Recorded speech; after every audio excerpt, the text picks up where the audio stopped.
Hi there, this is version 2.2 of my project. This version is focused on terrain altitude and physics. To generate the altitude of the terrain, I drew an altitude map, and both the terrain geometry and the character's position are based on this altitude map, as you can see on the video. When first trying to map the altitude map onto the terrain, some cracks appeared between the 6 squares. This is because when drawing the altitude map, the pixels on the sides of the squares that should correspond to each other are not exactly the same colors, and I found that even the slightest difference in colors could translate into very noticeable cracks. So I had to treat the altitude map to stitch the border of the squares together. For example, here is a smaller version of the altitude map. So running the script, we get another version of this map with new rows of pixels added to ensure that the borders of each square are stitched perfectly with the exact same colors. And finally, here is a diagram of what this script does, which I am not going to explain in details here. To test the simulation of physics, I built a platform, which you can see here. So this is a ramp with 3 other ramps on the side. I also gave it noticeable colors, so I'm going to show it to you here. Here it is. This is the first physical concept that I implemented. Characters are able to walk, are able to move on, only if the slope they are walking on is below a certain slope threshold. Here the character cannot walk because the slope is too steep.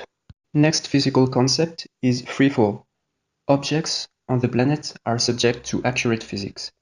I mean that every object has its proper velocity, horizontal and vertical velocities, and their movements depend on the Earth's gravity.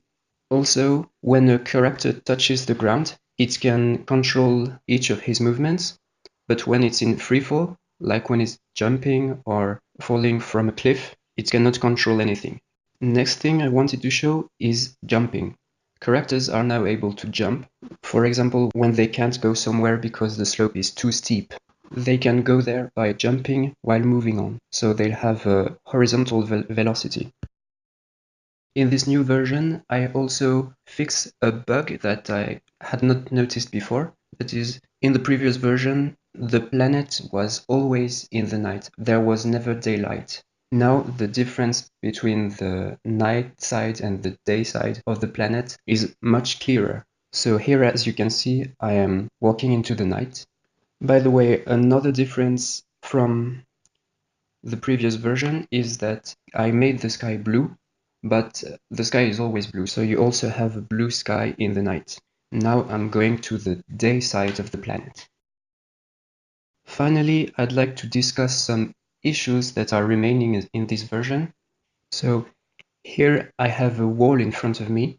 This wall should be perfectly vertical, but because of the imprecision of the planet's geometry, the wall is not perfectly vertical, so when I try to walk into it, there is a small part of the terrain that I can walk into. And when I'm going over the wall, I do not fall straight away. Instead, I can seemingly fly a little bit before falling.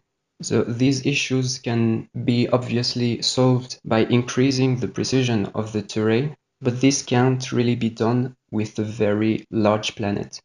So what I'll have to do, and what I'm planning to do for the next version, is progressively load the terrain geometry according to the position of the character, so that only the relevant part of the planet will be loaded into the memory. And this way we can achieve a bigger precision, allowing a bigger size of the planet. That's it. Thanks for watching.